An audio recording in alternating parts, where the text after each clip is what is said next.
appreciate the opportunity to be here with everyone today. Great to hear a lot of friendly voices that I've got to know over the years on the phone. We also have Melissa Wolf with us, who's our new government relations manager in Minnesota. She is with us today. I know she's met many of you, but I just wanted to make sure that you all had her name and contact information as well. Start off by just talking a little bit more about MidCo. We have been in business, started in the Twin Cities there in 1931 in the movie theater business. Really have been just a technology innovator on the Northern Plains. Began to get into the radio business, then television, opened the first television station in South Dakota in the 1950s, then into cable TV, and now broadband. That's really the largest portion of our business. We've expanded our service territory primarily to serve the Dakotas and Minnesota. You'll see on our map there the area where the big fiber pipes are in the blue. Serve about 342 communities and counting. We continue to expand that by a number of them. We're adding about 10 more communities this year, and also adding fixed wireless services throughout our footprint, and I'll detail those a little bit more later. Also entered the data center business, and we've got 4 new world-class data centers along the North Dakota-Minnesota border along the I-29 corridor there. So continue to diversify and continue to be a technology innovator. Most importantly for the people. Our mission statement is to innovate and empower the people of the Northern Plains, and we continue to do that every day. So that's just a little bit about our company and where we're at. Next slide. Go back one, I believe. So obviously that fiber network is our kind of our backbone for our innovation. That includes our fixed wireless. I think MidCo is very unique in that we deliver the broadband in the best way that serves the end user, the customer. There's a number of factors going in there. We do fiber to the home deployments. We do the hybrid fiber coax mix, which is the majority of our customers. The great thing about those systems is that they're built fiber deep. Essentially, we have fiber throughout the city, but we're still able to provide gig speeds and higher here in the near future, which I'll talk about in a little bit. With that technology, and then that fiber is there in all of our communities in Minnesota for anybody that wants to use that or access that for business customers and those needs. Also, that is able to keep the cost down. So, and then also fixed wireless. Again, technology that we've been expanding with. I'll talk a little bit more about that later. But huge expansion of our fixed wireless service throughout the state of Minnesota. All 3 of these methods are fast, reliable.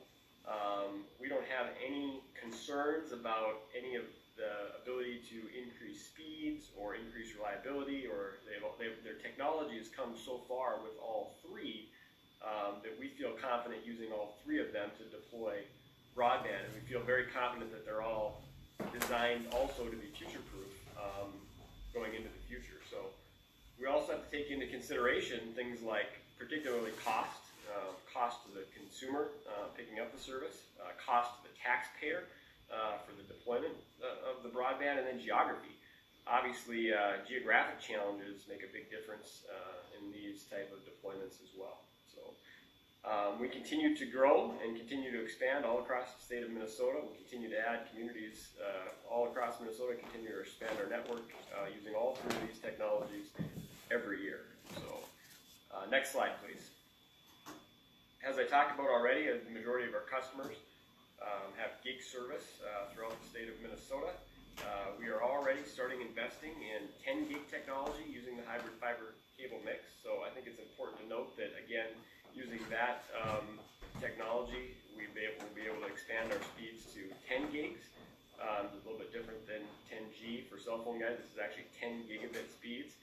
So all of our network will continue to bring that world-class capability. We will continue to stay on top of all forms of these technologies to continue to serve our customers throughout the state of Minnesota using all 3 forms of technology. Next slide. So here's just a look at what we're doing with fixed wireless. We're really using, you'll notice in the bottom right-hand corner, that would be the typical MidCo building. We're extending out with fiber using point-to-point.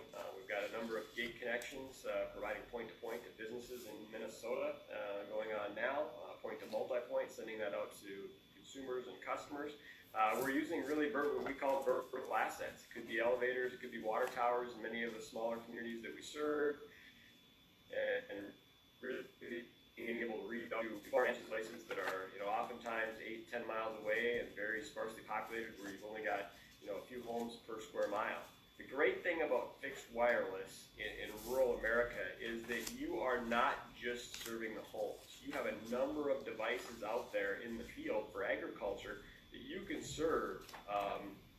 Grain dryers, water pumps, really a lot more of the area becomes served. You can never run a wire to, thousands of acres across, our rural footprint, right? That just would never be economically feasible. But to be able to provide, say, 100 over 20 connection to, millions, if not billions of points throughout the upper Midwest, we feel that that's going to be really, really beneficial for the future of agriculture and some of the Internet of Things that are coming, and the best technology to use in rural areas. And folks may say they may choose to have this source of technology, and end users and customers may want to have this rather than a wired service because of the benefits it may provide for the future going forward.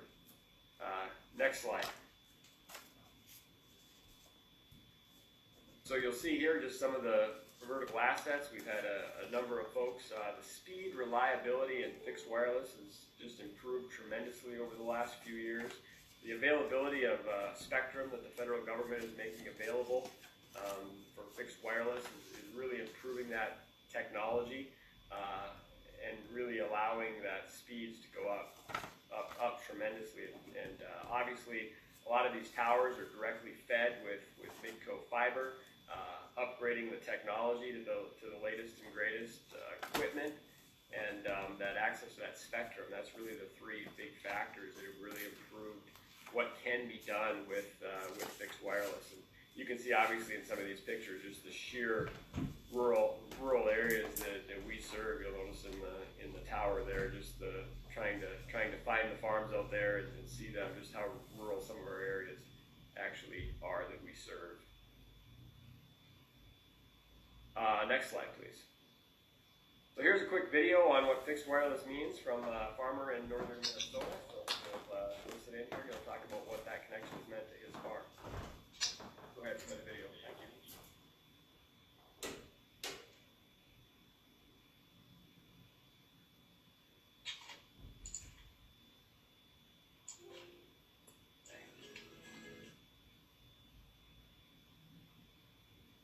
When I'm introducing myself to people, come north on I-29, you miss the Halleck side, not to worry, the folks at the Canadian border will turn you around.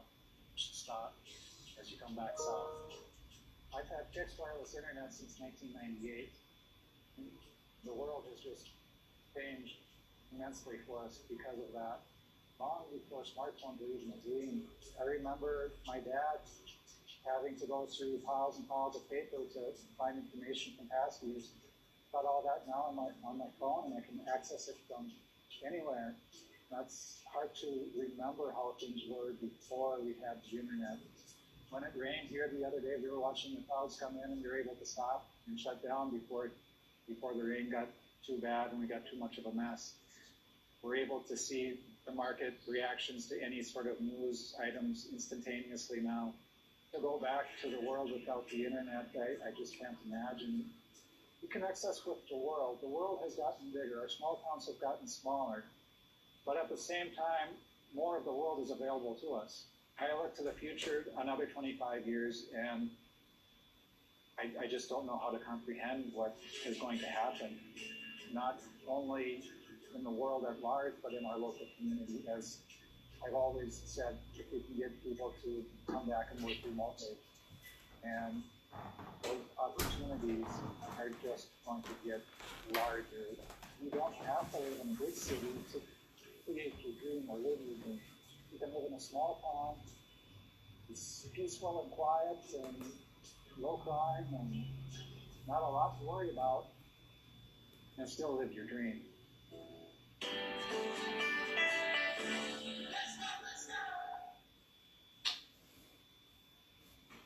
Thank you very much. So I think that video what a high-speed broadband means in an rural agricultural community in northwest Minnesota. I think that you're also able to see in these typical towns that MidCo goes into, you've got the fiber there in the town for any business that needs it and wants to purchase that at a little bit higher cost. You've got the gig speeds with the hybrid coax mix for all the residents who are mostly doing download. And then you start going up on those elevators or water towers with your fiber, and you're able to reach many of the rural areas, the agriculture areas, around the town. A lot of these things can, all be done, with private capital, and don't as often need the government, assistance in some of those areas if you've got customers to be the end user. So certainly that's just a big point as well. Is just that the sheer number of folks that are willing to sign up for broadband can obviously change the equation. And I'll get into that a little bit more when we talk about broadband expansion at the end of this. But one of the ways that we did, really able to accelerate our MidCo edge out strategy using fixed wireless was the Connect America Fund Phase 2 auction. Next slide, please. You'll see here that, go back. Sorry, one more. Obviously, the $28 million that we were awarded in CAF Phase 2. You'll see a map here of Minnesota. These are the census block groups that were awarded to MidCo. The smaller dots are in the kind of the light pink color with the census eligible blocks. We'll be providing 100 over 20 speeds. We don't have any data caps or anything for our products. We spent a lot of time last year running fiber, but this is an effort to serve all these blocks is in full force.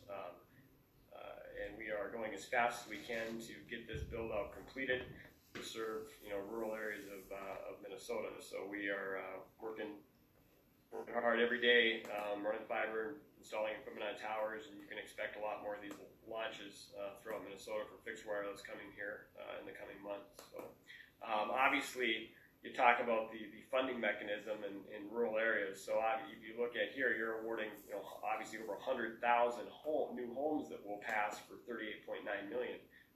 We see a lot of other grants for $38.9 million that are serving only a few thousand homes using wireline technology. So the ability to reach, if you look at one of the factors that often sometimes isn't considered in some of the programs that are out there is the cost per home factor, and who can serve that home for the least possible cost. So next slide, please. This is really a great slide of our edge out strategy because it really shows the propagation maps off of those towers, and you can see how the red with the wireline service and the bigger pipes there. But when you add that fixed wireless, how that really begins to close the digital divide in a much faster way. And you can imagine as we begin to expand this fixed wireless to other areas here as well, how that really starts to fill in that map. And I can just picture myself just adding more of these fixed wireless locations throughout our footprint, and you really start to see that that divide closing and being narrowed throughout our footprint as we continue to expand our fixed wireless services. So I just like the colors and the great visual that this gives. Next slide, please. So here's a couple of zoom ins of a couple of counties in Minnesota.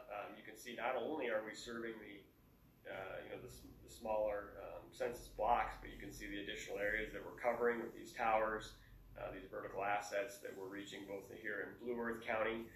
You see how quickly the CAF 2 funding allows us to cover it's just a huge area of an entire county. We're just using a few vertical assets here.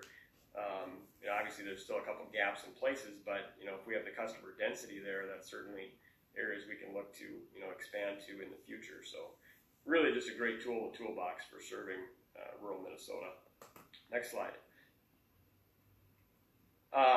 I think it's again important. We talk a lot about fixed wireless. It's really a fixed 5G network. You hear a lot of talk about 5G for cellular, but this, what we're building is really a next generation 5G LTE network.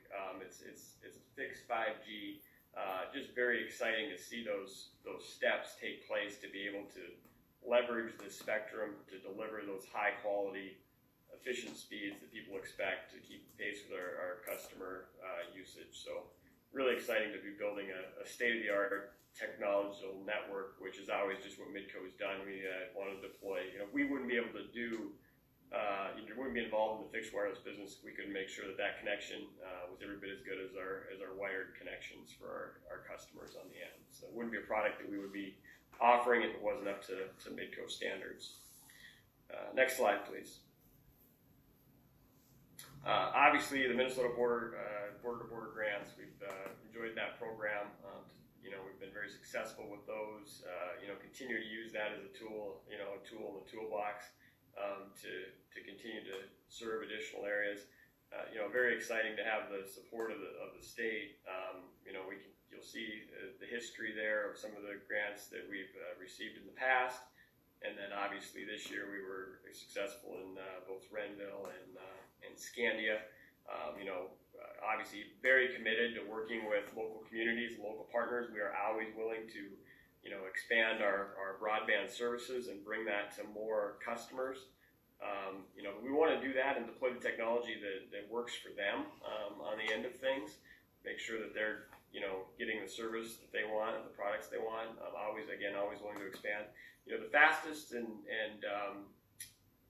easiest and fastest way to get folks to more broadband is first of all, we need to know the areas that are economically, feasible for MidCo to do with private capital. The next thing we look to typically too is what we do in some areas is self-funding. Sometimes we have some residents that gather together and say, hey, I know the cost equation didn't work financially, but if we all sign up for service and I'll write you a check for a couple $1,000, are you willing to bring our services to our place? And the answer is absolutely yes.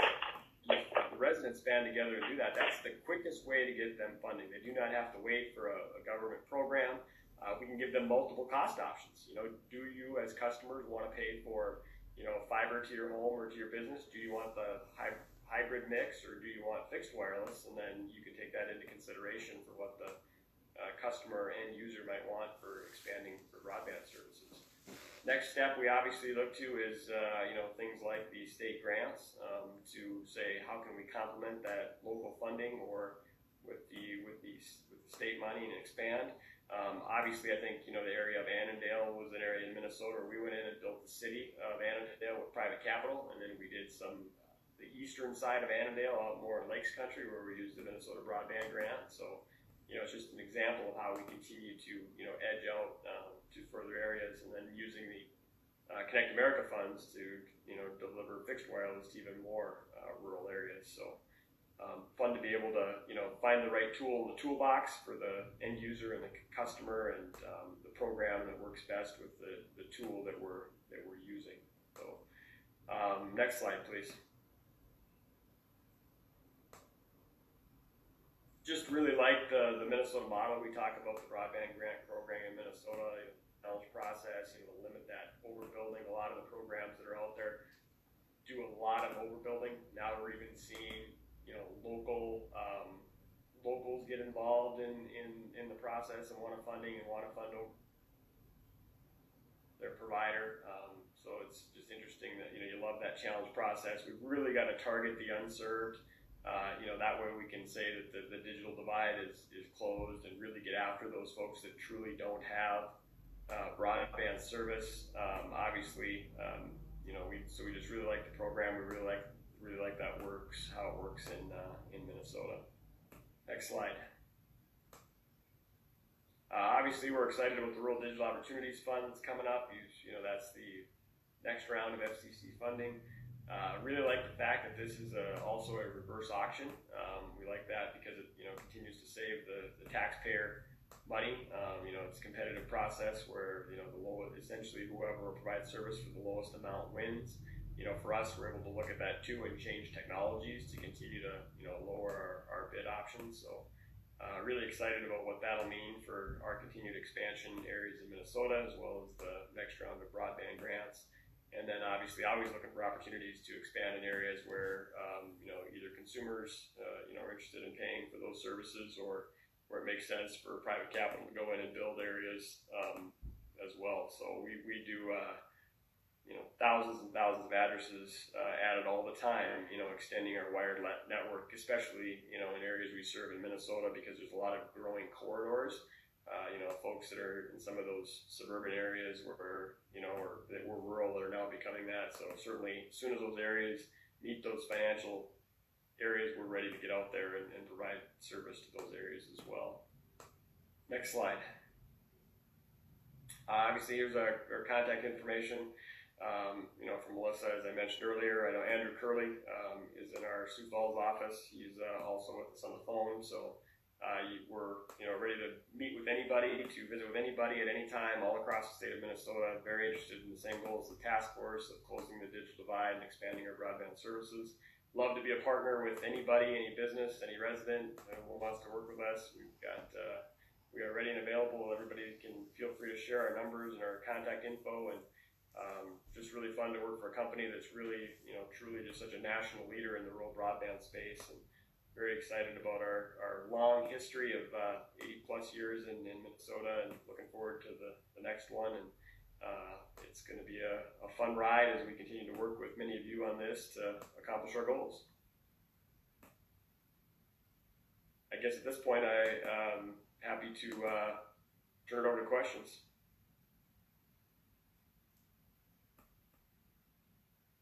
Thanks, Justin. Any questions from the group for Justin?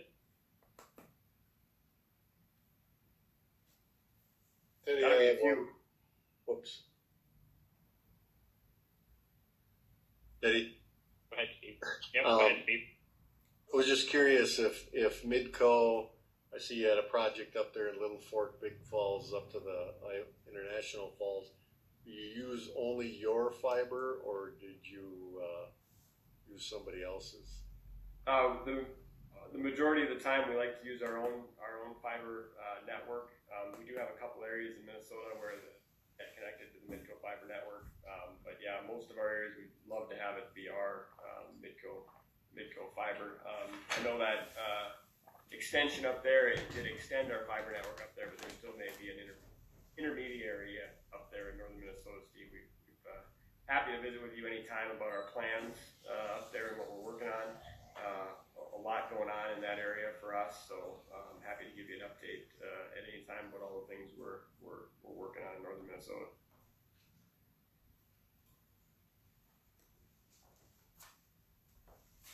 This is Mark Johnson again. Teddy, is it okay if I ask a question? Please. Perfect. Justin, thanks for the presentation. And with your wireless build out, because it's apparent, or correct me if I'm wrong, but it's apparent that's sort of your focus for getting outside of your communities where you have services within the community. Tell me about how you're addressing the geography problem that occurs with fixed wireless sometimes. I know in our area it's been a struggle. The fixed wireless providers have struggled, and there's many reasons for that, one of which is geography. Is that something, how are you addressing that, I guess? Well, going forward, I think there's a number of things. Obviously, the better spectrum, some of the spectrum will be very helpful, and it's better. The propagation does a better job getting through and around buildings and things like that, which is going to be very helpful in some of those areas where you don't want to get out of that direct line of sight mentality. Obviously, some places where you can get up on some towers that are a little bit taller, helps that as well. So, we feel that some of those things are going to help us in some of those more geographically challenging areas that, that is real soon out there, Mark, but, probably, you wish it was yesterday, right? So I think it's coming, and it's improving, and it's going to be there in some of those areas where you've seen some of those challenges. But it's just such a great tool in the toolbox in whatever you're using. Obviously, too, in places that winter. I mean, we were hooking up, parks, warming houses, a national grocery store chain built a new location on the next interstate exit. Be able to use that all winter when we have such a short construction season here. There's those benefits as well. So, there's just a lot of reasons. We have a number of places where we provide redundant connections, where a bank or a healthcare facility may have a wired connection, and then we're able to go in and provide a secondary fixed wireless connection on a totally redundant path. So, we're going to continue to look for ways to use the tool, and and you can use that tool, obviously in geographically challenging areas today. It's just tough to get that full circle of propagation to work as well, to really provide that 360-degree, propagation that you would like, right? But there's still opportunities to provide. We're looking at one now near rural situation where we may be able to, it's serving a business using a point-to-point connection where the geography is very, very challenging, a huge ravine going through there.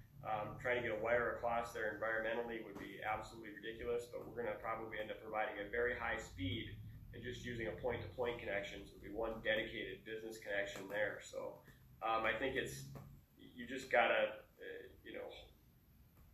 continue to use it when it works, and continue to, invest in the technology and continue to find ways to make it work. And I think that's going to be coming from more of those challenging areas, and particularly in northern Minnesota. Eddie, can I ask a question? Yes, please. Thank you, Justin. This is Dave Wolf. I had a couple questions. First, with the 5G chart you showed, I was curious what bands of spectrum you planned on using, or if it's a myriad of bands between licensed and unlicensed. And my second question is. okay. Some of that is.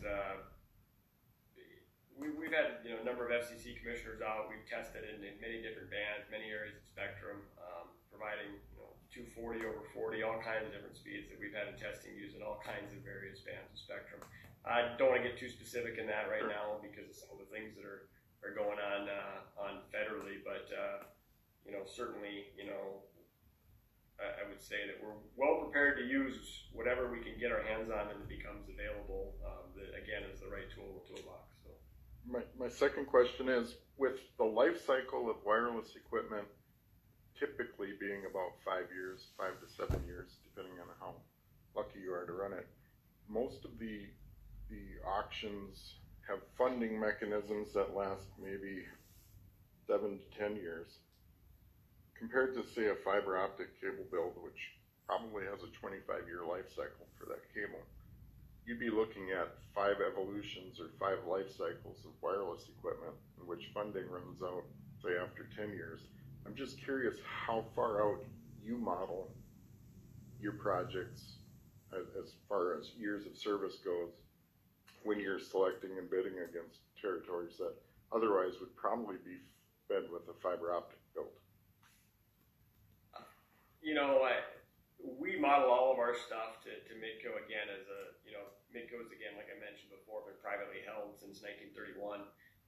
We haven't really sold a lot of these, type of assets. So, we can take a lot longer, a bit longer return on investment than some other folks can. Obviously when we model these things, we intend to have them, for the long haul. We like to make sure that all of our stuff and obviously in broadband, we want to be able to operate it. And, there's a lot of other funds for, government assistance for operating expenses. We'd rather people invest in getting people broadband service, and we don't want systems that we want to build that we won't be able to operate, well into the future without any other assistance. So, don't have not exactly a specific answer for your question there, but long term and, build the models to keep them, and we do not want to have to continue to accept, funding for any operations. We'd rather accept the funding to build to the area.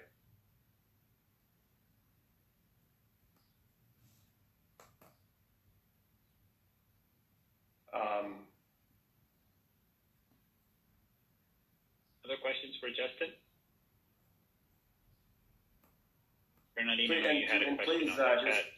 for those of you this year, just in Minnesota, we've got a list of about 10 more cities that we'll be building. Some of the cities in Minnesota will be fiber to the home, some will be the hybrid fiber cable mix, and then obviously the fixed wireless expansion. So using all 3 tools there, very willing to work with all of our local communities and our local governments and happy to visit with anybody at any time. Please feel free to, any of you, to reach out for any questions on any subject at any time. So always happy to help. Yeah, thanks, Teddy. I did put a question in the chat box, Justin. In one of your slides, this is Bernadine Jocelyn. Hey, thanks for being with us today. Thank you. In one of your slides, you mentioned that MidCo was moving to remove data caps. And my question is that true of the wireless industry as a whole, or is MidCo kind of an outlier or leader in that trend? We've never had any data caps for any of our services, whether that be wireline or wireless. I hate to speak for others, but I mean, there are a few companies that have data caps. A lot of them have removed some during this, time of COVID and things like that as well. But I don't see that as I don't necessarily think that I'm going to see that as something that's going to be there long term, because internet usage is going to continue to increase. But that's just my opinion. It's customer choice, right? Customers can have that choice about whether they want to do business with somebody who has a data cap or not. And Justin, one last question. Obviously, as a task force, we're going to be making recommendations, especially as we get closer to the end of the year, to the governor and to the legislature. Anything that you would, what could we do to help you, right? Is there things in the, as you went through the border-to-border program or the grants you've gotten in the past, are there recommendations you think we ought to be taking a look at that could benefit you and others?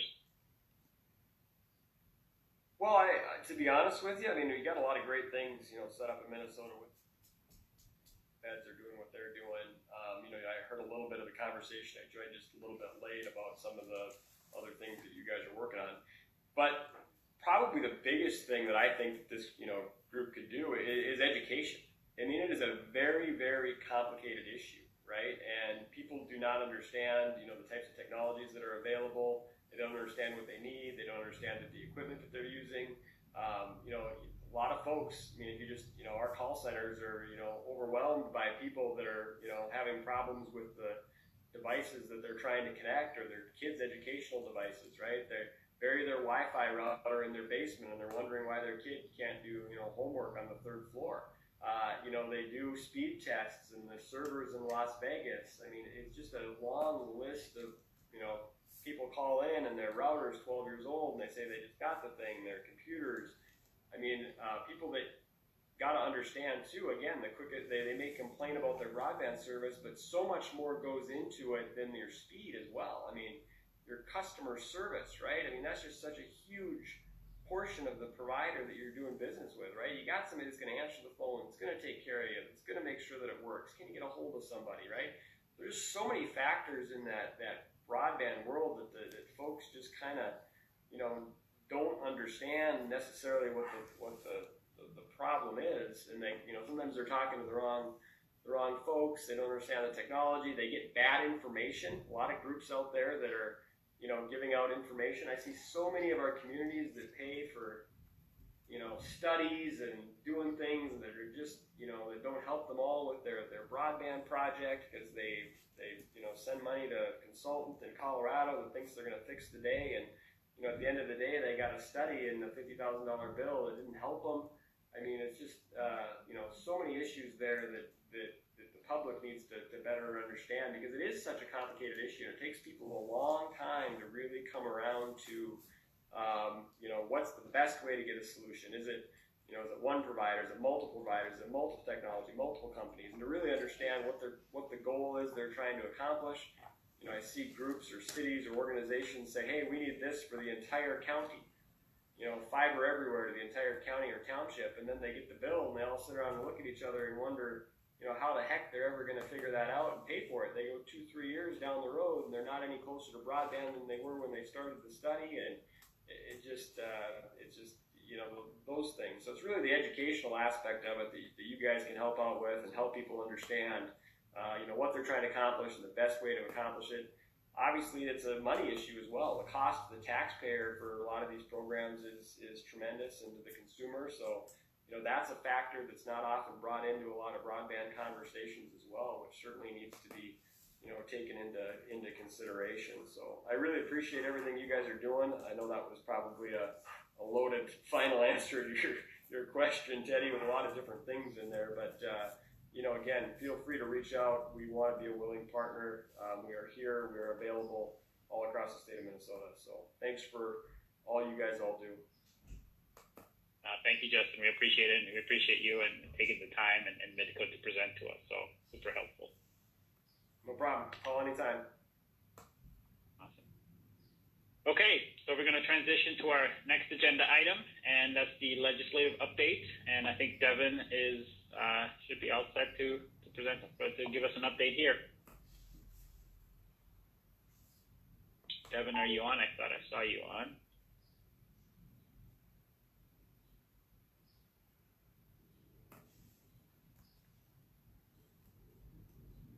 Still can't hear. How about Teddy? Am I coming in? Oh, yeah, now you're coming in. Yep. Okay, perfect. All right, hello, good morning, Task Force, and everybody else that's on. I think I have a little time, so I can maybe take it from the top and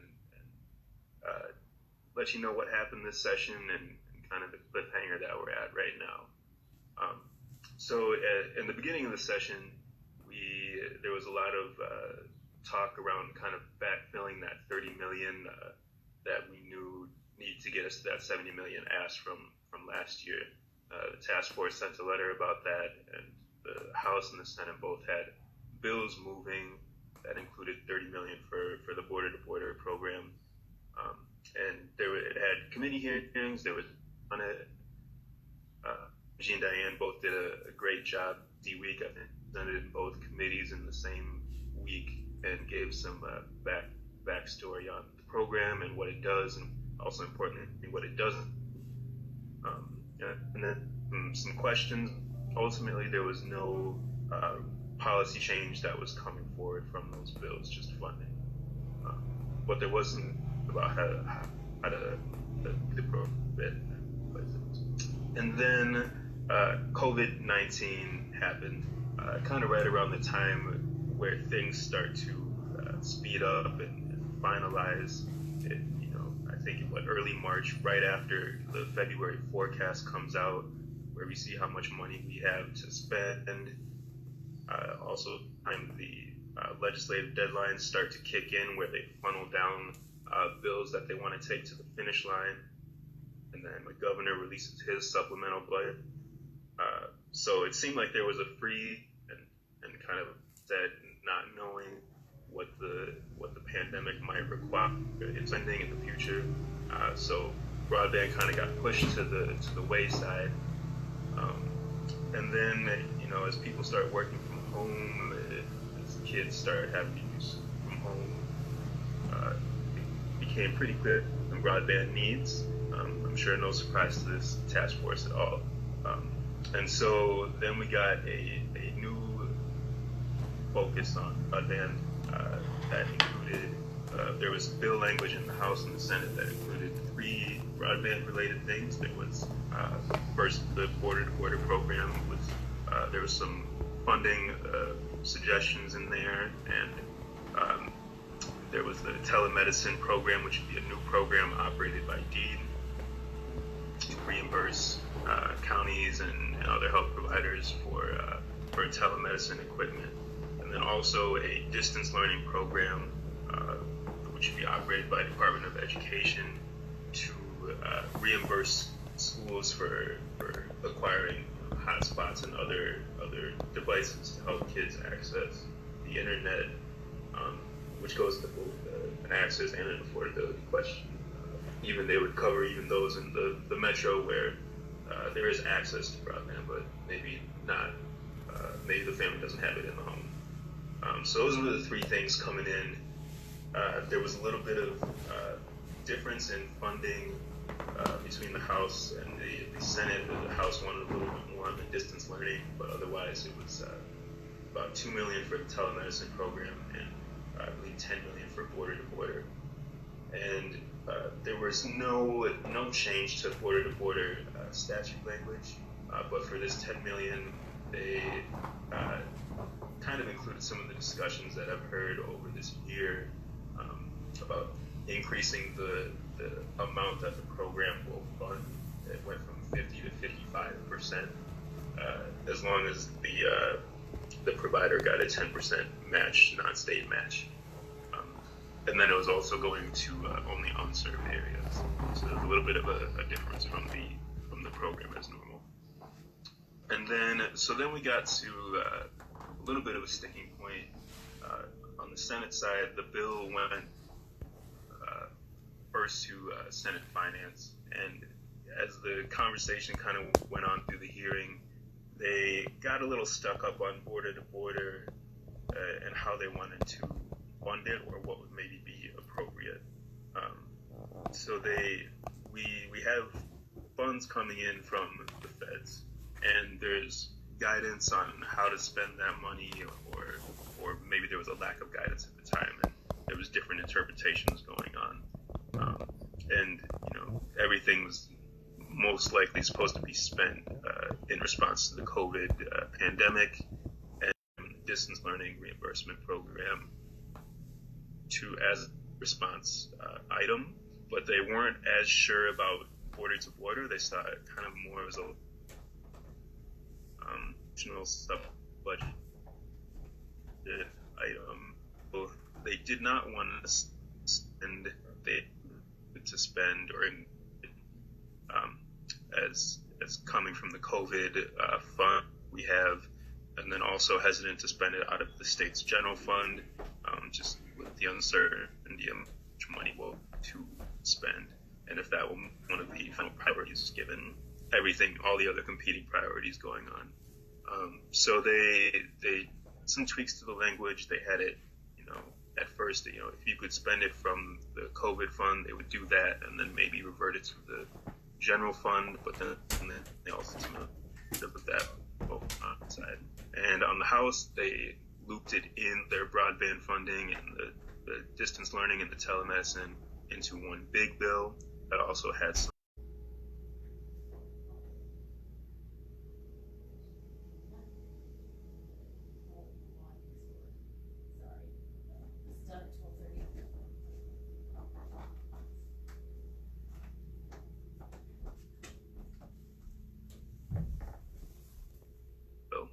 to fund the appropriations that the House wanted, but ultimately the bill never made it to the floor. Some other opinions on broadband being spent out of the COVID fund, or maybe not COVID needs to be. So that's about where we are. It's not lost. It's not dead yet, but I think there will still be some more conversation in the next couple as we approach a likely special session. And yeah, so that's about where we are. Broadband's in limbo. I'm happy to take questions if there are any.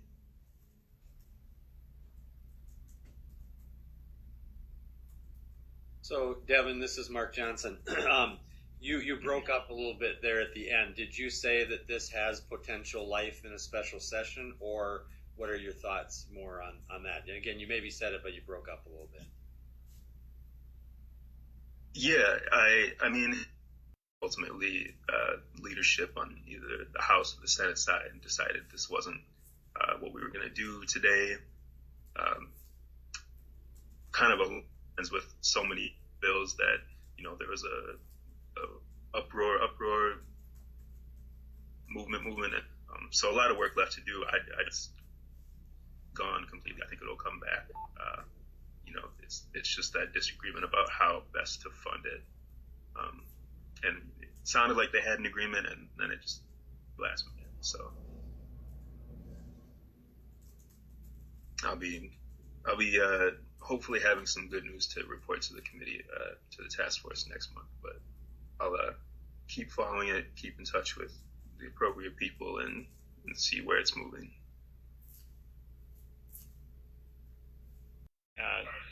The dollar values is 10 for broadband, 2 for telemedicine, and the House had 15 for their distance learning that they put into this bigger bill.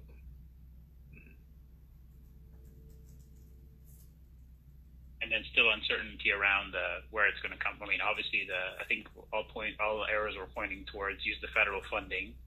Right. Then if that didn't qualify, potentially use the general fund, right? Yeah. And I think, they seemed more confident about the two reimbursement programs as having a stronger tie to being able to use the federal funds, and as opposed to broadband being more of a long-term infrastructure solution. But again, guidance seemed like everybody kind of had a little bit of a different take on what it meant. And we'll see. Maybe the governor will have additional abilities to spend that money. I'm not quite clear yet on what the rules are around who gets to spend and who has say so over. Any other questions from the task force to Devin?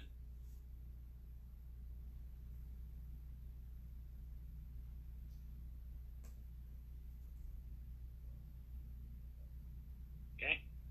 Hearing none. We appreciate that, Devin, and we'll probably most likely have you as a guest again next time. To give us an hopefully all good news. Saga there. Yeah, hopefully good news. Hopefully a happy ending there. Yes. Great. Okay. Thank you. All right. So next on the agenda is the report out from the various subgroups. So we'll start out with Bernadine Yu on the economic development and digital inclusion. Thanks, Teddy. Good morning, everybody. It's good to be here together. So our Economic Development and Digital Inclusion Subcommittee is me and Dale Cook and Micah Myers. We're all three able to be on the call today. I think when we signed up for this subcommittee, when we all began this work, we had no idea that the pandemic was going to come and kind of make the case for us as a nation that broadband is absolutely critical for digital inclusion, equitable distance learning. So the context has really shifted, hasn't it, for all our work. We used, our subcommittee has met in the interim since we last gathered as a full task force. And at the last task force meeting, I kind of crystallized the focus of our work as a subcommittee. And we are moving towards on a little work plan of our own here to identify potential recommendations for the report. That's kind of what we have our eye on, is what recommendations in our sphere of responsibility would we want to bring forward for the full task deliberation. And as I think we've talked about in the past, the way we started was looking at all of the recommendations to date from the Broadband Task Force since it was stood up in 2016 or 2015 rather, and we've completed now kind of a review of the of what those are, the universe of those digital inclusion and economic development related recommendations that have been developed in the past, and what action, if any, was taken on them. And for the purposes of today's meeting, I just wanted to give a super high level overview of what those buckets are.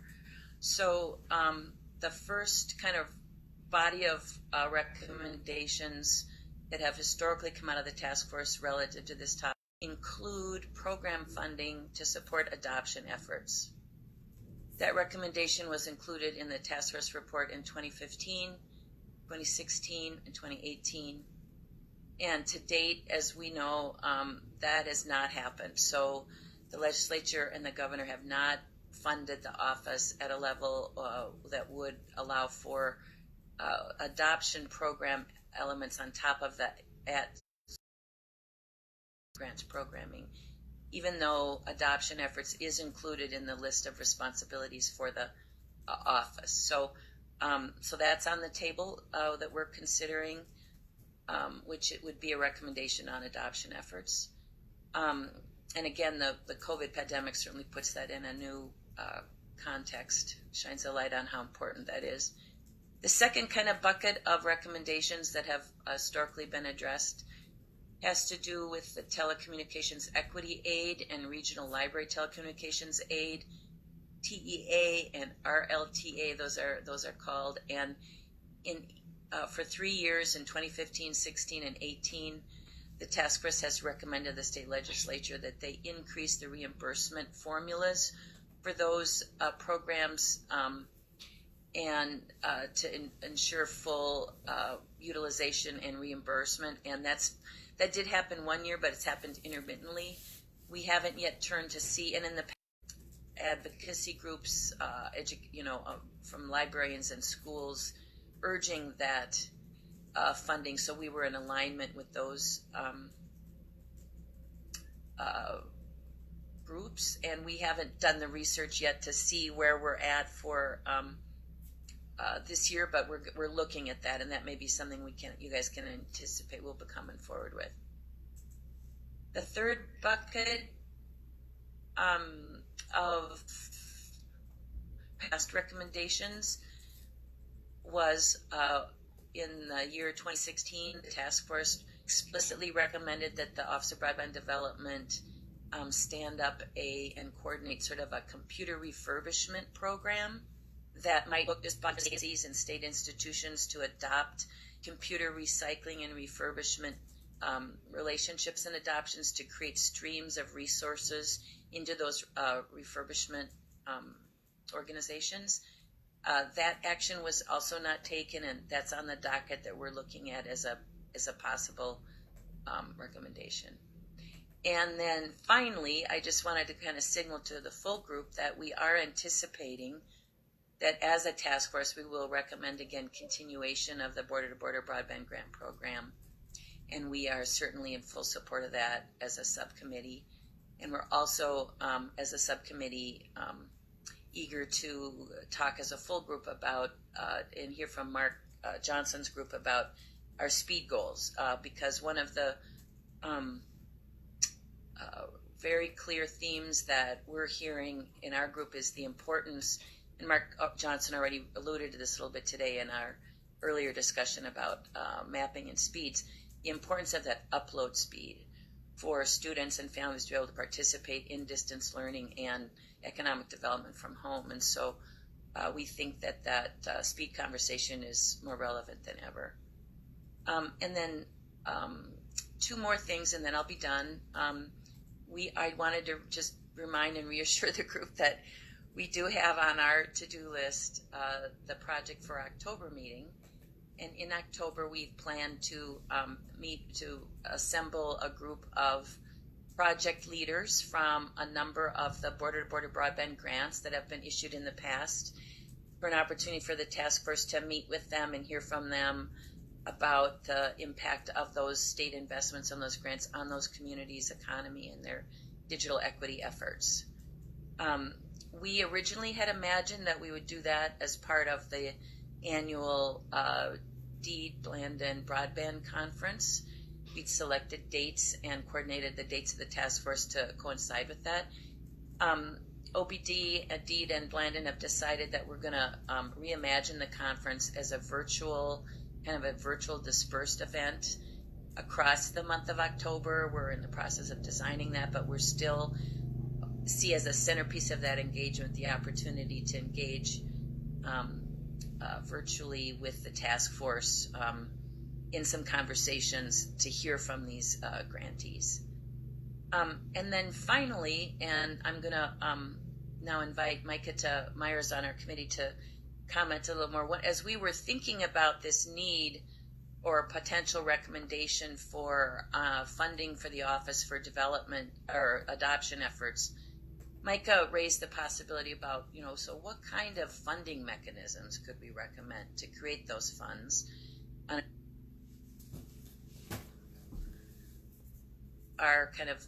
Have begun the process of looking around to see, to find other fees or taxes. I don't want to use that word, taxes, fees, or some other mechanism to create a revenue stream that would then over time fund those activities. Mike, would you like to speak to that a little bit more for the group?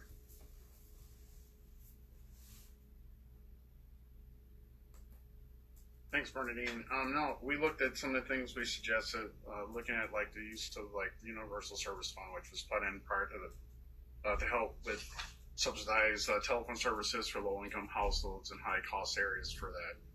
Some of the other things we looked at, there have been self-imposed tax from like townships around the metro area where, in order to get funding, they impose property taxes on to help develop and build high-speed internet into their communities.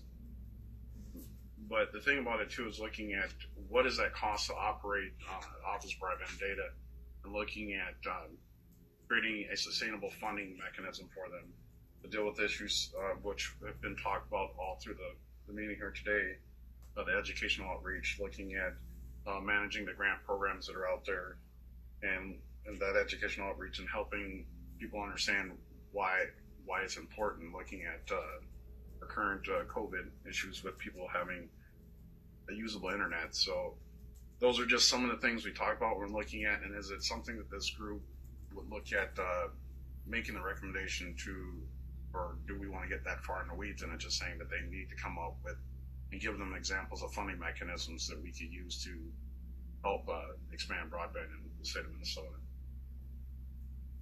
Thanks, Micah. And with that question to the group, then Teddy, and with that report, we're open. We stand open for feedback or comments from the group. Bernadine, any questions from the group to Bernadine and team? This is Mark. I'll just mention, because you brought up TEA and RLTA, the funding sources for schools and libraries. RLTA did have an increase and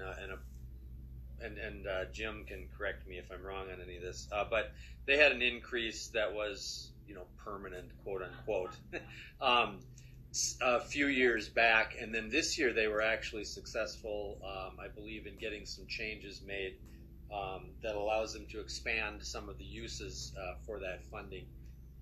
T has not had any action done on it in over a decade. So just to give you a perspective on where that is, and we're obviously happy to engage your committee and help with that side. So I just wanted to let you know that.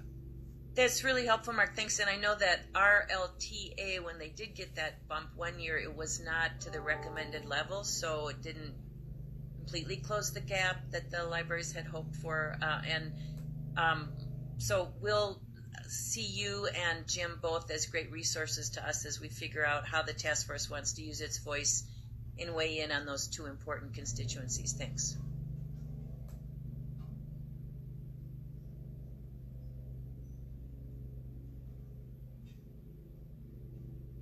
Any other questions?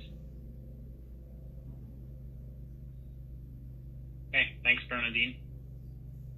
Next, turn it over to Brian for the report out on the Minnesota Model Subgroup. Thanks, Teddy. Can you hear me okay? Yes, we can. All right, thank you. A couple things. One is, if you recall, last month we talked a little bit on the proposed funding that we're going to receive, and it was nice today to have Devin kind of give us the latest and the greatest on that. One of the other things that's been real timely is some of the presentations that we've had here talking about mapping and also in determining some of the speed goals. One of the other things that we have on our charter is also the staffing, and that's from the Office of Broadband Development. And I'm not sure if everyone is aware, but for Devin mentioned that the telemedicine is one part of potential legislation that could come, and the special legislation tied to the broadband fund that would in turn be kind of fallen into the Office of Broadband Development. So that's additional work that we would pick up. And when I say we, it's Angie and Diane. There are two positions that are vacant in the Office of Broadband Development. And with the COVID issue going on right now, there is a hiring freeze with the state.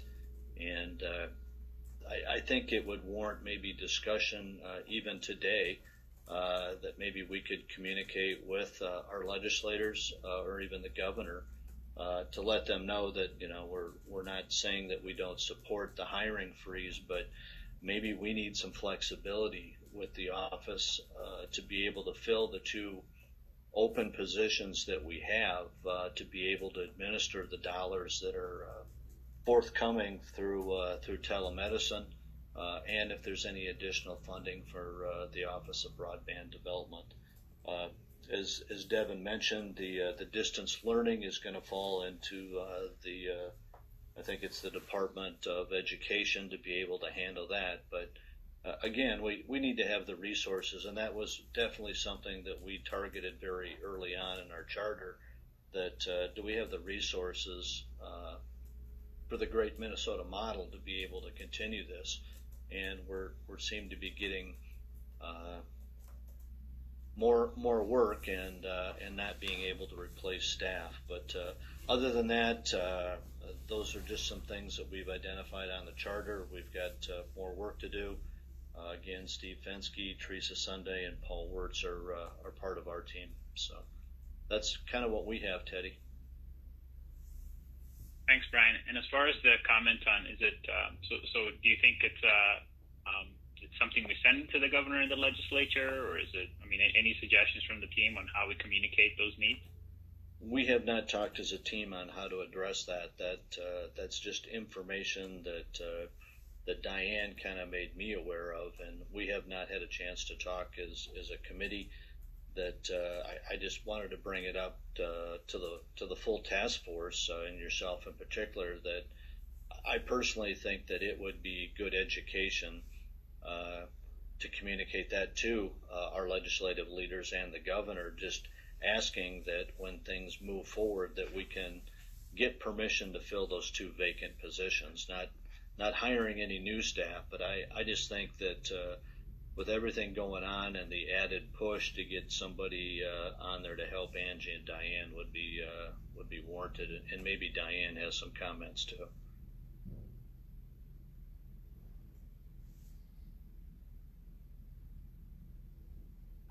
No, I don't really have anything to add to that, Brian. Okay. Any comments or questions from the rest of the team?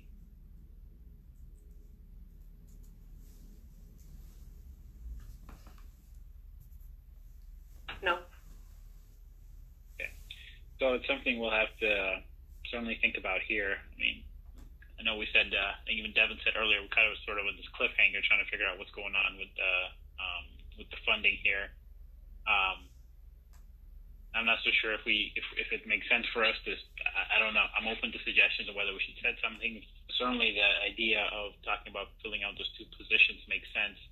I don't know. I'll have to think about that, but I'm open to kind of hearing what others have to say as well, and we could reserve that for the general discussion here in a few minutes. So just kind of moving on to the next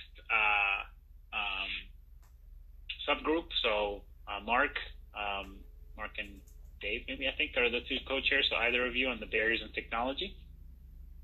Sure, thanks, Teddy. Dave will be adding some things here in a moment, and of course, I always invite our other members, Nolan, Steve, and Jim, if there's things that I forget or that Dave or I forget, you make sure you chime in with those as well. We met on May 11th in between meetings and focused on a couple of the goals on our charter, one of which is review and modify as necessary the state broadband speed goals, which we've heard mentioned a couple of times by the other subgroups as well. So we know there's a lot of crossover that happens between these groups, and that's healthy and good. We also talk about reporting on current and future technologies. So those are kind of the two focus areas we had for our last meeting. On the speed goal side, these are some of the things we talked about. Again, we're just developing what might happen, what things we might want to bring to the larger group. But we did talk about the fact that we're not likely to meet the 2022 goal of 25.3 across all of Minnesota, and so we want to look at making sure we're able to measure how far did we come. We want to historically say we made great progress, but where did that progress end, and where do we have left to go, and then so that we can transition into really talking about the 2026 goal, and it's sort of time at this point where we have to start talking about that goal, because we're so close to the end of the 2022 goal. We have to start talking about the future and how that's going to look, and emphasize the need to achieve that. And with that, one of the things we talked about, as you've heard mentioned already by Bernadine and others, is the upload speed. And in the mapping project that Steve talked about, and we talked about that project within our group, and in some of the data that I've collected regionally, it's very, very evident that the low downloads, or the low upload speed is what is hampering some of the things that have been brought to light by the COVID pandemic. That productivity piece, being able to participate in remote meetings like we're doing now, being able to work from home, being able to do distance learning, all of those things very, severely hampered when you have the low upload side of the house. So we're talking about how that might look. Is 120, is 20 upload, is that the number that we need to target? Does it need to be higher? And so we want to gather more information on that and look at where we're at, with an emphasis on that as we move forward, because of the importance that has. We talked about quantifying, what is available and what people have. That's the mapping piece, and so that's important as we move ahead too. And education, as you heard MidCo Justin mention, what can we do? Educate the consumers and the public, the legislators, the decision makers on can they do, what will they deliver, and how does that relate to what we need based on all of the things, whether that's the digital inclusion and economic development piece, how does that relate to the model, the Minnesota model, and what we do. It all ties together. And so we want to make sure that we're also going to focus on how we educate all those folks. We're getting educated as a group. How do we transfer that knowledge to the public, to the decision makers, so that they hear all of the things that we're hearing as well? So that, we feel, is going to be an important part of what we provide to a report in terms of a narrative. And along with that narrative piece is not just the recommendations we make, but the stories we tell in the narrative that support the recommendations that we suggest. And Bernadine had a number of good recommendations that they're working on. Obviously, we'll have some. Obviously, the Minnesota Model Group will have. We want to make sure that we're telling the stories from a technology and barriers point of view that says, why is this important? What are examples of how this has been successful? In the past number of years, what do we see as barriers to this technology or that technology, and really tell those stories. So that was a big part of our conversation around speed goals, or all of those things that are wrapped into that idea of what kind of speed do we need to be successful. I do want to give Dave an opportunity. He had some information. We talked a little bit about the RDOF program, and you've heard several of our presenters and others talk about the RDOF program, and Dave had some interesting information that maybe the group would benefit from hearing. Dave? Thank you, Mark. You did a great job describing our last call.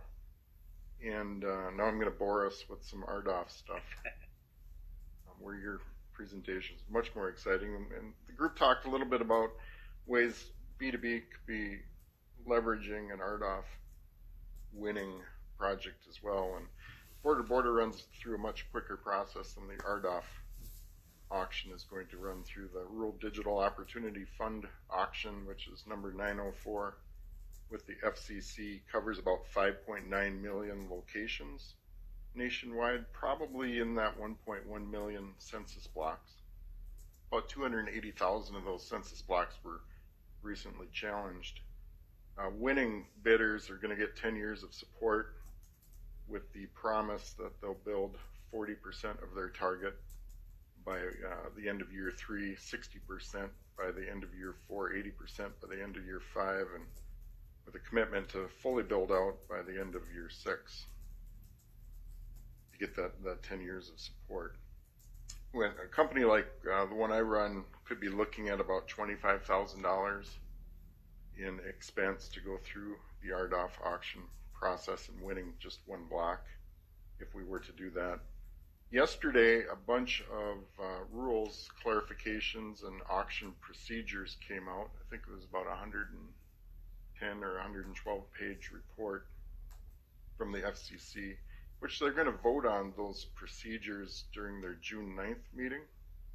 That'll be interesting to see what happens. But one of the takeaways I saw in there is the auction is going to be based on census block group level, which is very cool, which means that they're going to be smaller territories to bid on. And that got me excited because that means there'll be some creative bidding going on. Short form window now has been established for people that want to participate in the auction. From July 1 to the 15th, that would be the window to participate in the auction on October 29th, 2020. You'd have to get your short form in sometime between July 1st and the 15th. The program, they're pushing the technology neutral service tiers, which doesn't necessarily eliminate any technology, but they do have heavy weighting on speed and latency. The weight reduces the reserve values, so high latency service that operates below 25 by 3, 25 down, 3 up, upload speeds has a weight of 90%, which really crushes those technologies and makes those technologies not as reimbursable. Clearly the technology neutral service tiers favor an optical type of service with very relatively low or no usage caps or utilization caps. So I would encourage everyone to search out the FCC Auction 904 rules and discussion on the FCC's website. I imagine RDOF 2 will be coming along in about 3 years as well as these processes continue through the FCC. And on that, I'll answer questions if there are any. If anybody has any questions on that, please. Just a fire hose of data there. Yeah. So, hey, Mark, I do have a question maybe for the whole task force, and Diane, I know, is on the call, and Angie. So this is a big deal, this funding, and it's like speak now or lose out, and I want to help the state, our task force, to ensure we get our share as much as possible. Have you guys have a sense of whether the Office of Broadband Development or DEED or anybody in the state government sees a role for the state in trying to coordinate an aligned approach to this opportunity and encourage, providers to apply and try to have a bigger picture look at this for the state? Is anybody playing that role for Minnesota? Bernadine, that the RDOF auction there's $16 billion up for grabs, so there's certainly an incentive to promote applications, that's for sure. Right. I know we heard, this is Mark Johnson again, we heard from Joe Buttweiler at our last task force meeting about putting together consortia to work together, but beyond that effort, and that may be occurring in other parts of the state too, to put together a group of people to talk about solving a larger geographical area. I'm not aware of anything else from what I've heard. I'm not aware of anything else on a statewide basis that's going on.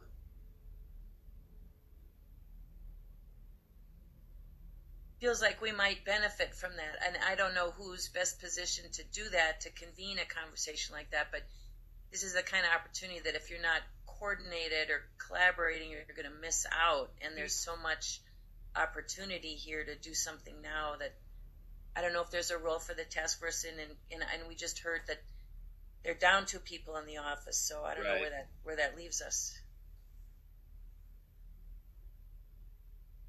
I can do some looking into that, and we can communicate. I mean, I wonder if MTA is, among their membership, if that would maybe the providers themselves. I don't know. I know it's often hard for providers to collaborate. To comment and collaborate, yeah, that's. Well, if anybody wants to speak up about that, please do. I'm gonna add one more thing, and then give people a chance to do that if they want to. We are also obviously working to make sure that we're helping the task force understand what new and existing technologies for broadband are available, and we've seen that reflected in many of the presentations that we've had, including today from MidCo and some of the technologies that they're deploying. One of them that we're looking at, and I know I've been talking to Diane about, is the low Earth orbit satellite projects, and that's been in the news. I think I maybe mentioned that at the last meeting too, and trying to get somebody with some expertise or some knowledge about that technology to talk to us, especially knowing that anything like that becomes public and shows up on the news is going to get some of the public's attention, and it's going to get attention from legislators. So we want to make sure that we're